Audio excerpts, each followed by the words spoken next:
Здравствуйте. На телеканале «Новый век» программа «Вызов 112», в студии Эльвира Фазлиева. И сегодня мы расскажем подробности страшной гибели рабочего в Набережных Челнах. Вот начинают шкуркой вал точить. Мужчину затянуло в станок. Расскажем, как приставы выходят на дорогу. У вас есть возможность сейчас на месте штраф оплатить здесь у нас. Здесь терминал, здесь УТЗ. И каких добиваются результатов. А также хроника дорожных происшествий. Я его заметил по тормозам, чтобы не ударить его. До последнего пытался маневрировать. Это и многое другое прямо сейчас. Стали известны подробности трагедии на одном из челнинских предприятий. 56-летнего рабочего затянуло в токарный станок и провернуло несколько раз. О повергнувшем всех в шок несчастном случае Станислав Яковлев. Момент трагедии был запечатлен камерой наблюдения. По предварительной версии, несчастный случай произошел по вине самого погибшего. Он пренебрег техникой безопасности. Вот начинают шкуркой вал точить. Показать полностью эту запись мы не можем. 56-летнего мужчину затянуло в станок. Предприятие, на котором случилась трагедия, это научно-производственная фирма. Согласно официальной информации на сайте, существует с 1991 года. На контакт с журналистами ни руководство, ни охрана не идут. Скажите, пожалуйста, работает ли сейчас предприятие? С кем мы можем поговорить? В Государственной инспекции труда рассказали, что предприятия по плану проверяют раз в 3 года. Внепланово только те, на которые поступали жалобы. Это предприятие в их число не входило. В организацию общества с ограниченной ответственностью научно-производственная фирма «Инжер» Государственной инспекции труда в Республике Татарстан ранее контрольно-надзорные мероприятия не проводились, обращения и заявления граждан от работников не поступали. Погибший мужчина, по словам соседей, жил с сыном, был добрым и отзывчивым человеком. Общались хорошо, такой приветливый всегда был. Но с женой в разводе они были. Дети остались? Дети, старшая дочь, сын. Хорошие такие. Ой, не могу. А сколько лет детям? Дети взрослые уже. Сыну 23, может, 24. Дочь еще старше. По факту трагедии Следственный комитет возбудил уголовное дело по статье «Нарушение правил безопасности при ведении строительных или иных работ». Проверку исполнения законодательства об охране труда организовала и прокуратура. За последние 10 месяцев на предприятиях Челнов погибли 6 человек. Станислав Яковлев, Валерия Новожилова, Ленар Султанов. Вызов 112. 37-летний житель Нурлатского района подозревается в убийстве своего троюродного брата. Тело 52-летнего мужчины обнаружили в одном из домов села Егоркино. Возбуждено уголовное дело. Под подозрение попал его родственник, который, по версии следователей, приревновал к нему свою сожительницу. Женщина ушла из дома и не приходила 3 дня, а потом рассказала, что все это время выпивала с дальним родственником. Она рассказала о произошедшем своему сожителю. Последний, в свою очередь, пошел к брату, где нанес ему смертельные ранения.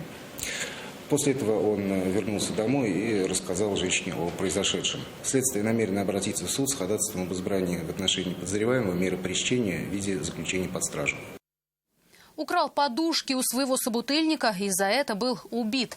Трагедия произошла в одном из домов села Старые Мертли Буинского района. По версии следствия, 63-летний хозяин жилища, узнав о краже, около 20 раз ударил своего гостя ножом. Шансов выжить у него не было. Затем он вынес тело на веранду и накрыл одеждой. Через 4 дня его обнаружил глава села. Возбуждено уголовное дело по статье «Убийство». В ближайшее время следствие обратится в суд с ходатайством об избрании в отношении подозреваемого меры пресечения в виде заключения под стражу. Нетрезвый мужчина получил ножевое ранение от друга во время пьяной ссоры. Все произошло в одном из домов на улице Боевая. Нетрезвые товарищи поругались. Один из мужчин схватил нож и всадил его в ногу собутыльника. Раненого госпитализировали, а вот нападавший успел скрыться от полицейских. Пожилой мужчина скончался в одном из супермаркетов на улице Шамиля Усманова. На место стянулись экстренные службы, но медики выяснили, что смерть пенсионера не носила криминальный характер. Причиной было хроническое заболевание. Массовая авария произошла на проспекте Амирхана. Там столкнулись 4 автомобиля. По рассказам участников столкновения, все произошло настолько быстро и неожиданно, что сами водители так и не поняли, кто же в этом виноват. С места аварии репортаж Айгуль Бадрудиновой. Человек стоял решил перестроиться, видимо, либо что он стоял. Водитель Ауди рассказал, все произошло за доли секунды. Он ехал по проспекту Амирхана Чуйкова в сторону Миллениума. И когда подъезжал к проспекту Ямашева, ехавший перед ним автомобиль перестроился вправо. И тут перед глазами предстал Volkswagen, который стоял после разворотной петли между левым и средним рядами с включенным правым поворотником. Водитель легковушки явно ждал возможности перестроиться в левый ряд. Я его заметил по тормозам, чтобы не ударить его. До последнего пытался сманеврировать. В итоге направо немного ушел, в край его все равно зацепил. Ну и вот она еще прислала мне. В итоге Ауди левой передней стороной врезался в заднюю часть Volkswagen. Тут же в кроссовер влетела едущая за ним Шкода. Ауди откинула вправо, там в это время ехала Газель. Они столкнулись боками. В итоге разбитые автомобили заблокировали для движения сразу несколько полос. Благо движение было не очень интенсивным. Все участники аварии остались дожидаться автоинспекторов. Сами выяснить, кто прав, а кто виноват, они не смогли. Айгуль Бадрудинова, Нафиса Минязова, Константин Бушуев, вызов 112. Тонну спирта обнаружили полицейские в автомобиле «Фиат Дукато», которым управлял 35-летний казанец. Автомобиль остановили на 761-м километре трассы М7. В салоне машины нашли 2 емкости объемом 1000 литров. Внутри прозрачная жидкость с характерным запахом алкоголя. Молодой человек рассказал, что груз не его. Перевезти его попросил знакомый житель села Никольское Лаишевского района. Для чего тому столько спирта, он не знает. Сказал только, что приобрел его на трассе у неизвестного водителя грузовика с цистерной.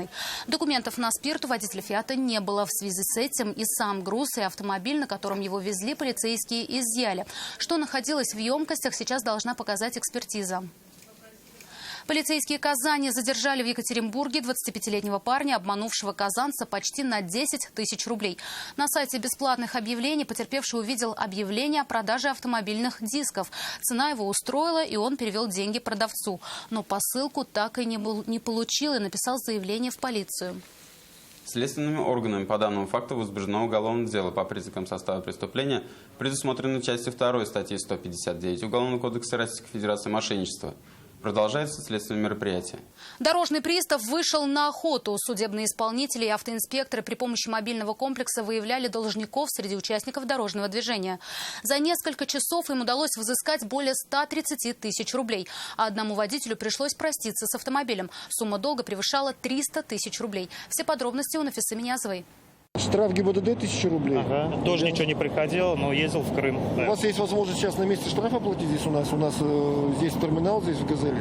Водителей иномарки автоинспекторы остановили не случайно. Комплекс «Дорожный пристав» распознал, что за водителем числятся штрафы. 2000 рублей за нарушение правил дорожного движения. Оплатить их мужчина решил на месте. Неоплаченные штрафы, налоги, алименты – это все, от чего не могут скрыться должники даже в таком плотном потоке, как на Мамадышском тракте. Дорожный пристав считывает госномера неплательщиков за считанные секунды.